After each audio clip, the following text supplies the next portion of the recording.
Alright, ఈ క్షణానికి ఒక బిగ్ బ్రేకింగ్ మనకు అందుతోంది. మస్తాన్ సాయి, ఈ పేరు విన్నారా? ఎక్కడైనా విన్నట్టుగా ఉందా? గుర్తున్నాడా? ఈ మధ్య లావణ్య రాజ్ తరుణ్ కేసులో ప్రధానంగా వినిపించిన మరొక పేరే మస్తాన్ సాయి. అతనికి సంబంధించిన ఒక బిగ్ బ్రేకింగ్ అందుతోంది. గుంటూరులో డ్రగ్స్ కేసులో మస్తాన్ సాయిని అరెస్ట్ చేశారు పోలీసులు. మస్తాన్ని అదుపులోకి తీసుకున్నారు ఏపీ సెబ్ పోలీసులు. ఢిల్లీ నుంచి డ్రగ్స్ తీసుకొస్తున్నట్టుగా గుర్తించారు. లావణ్య రాజ్ తరుణ్ వ్యవహారంలో తెరపైకి ఈ సాయి పేరు కూడా వచ్చింది. మస్తాన్ సాయి ఫోన్లో అనేక మంది అమ్మాయిల వీడియోలు ఉన్నట్టుగా తెలుస్తోంది.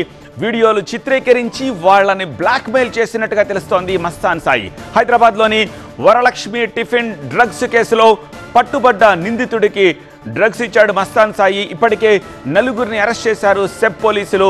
గోపీచంద్, షేక్ ఖాజా, క్రాంతి కిరణ్, షరీఫ్లు అరెస్ట్ అయ్యారు. నిందితులు ఇచ్చిన సమాచారంతో ఇప్పుడు మస్తాన్ సాయిని కూడా అరెస్ట్ చేశారు. మస్తాన్ సాయిని విజయవాడలో విచారిస్తున్నారు సెబ్ పోలీసులు.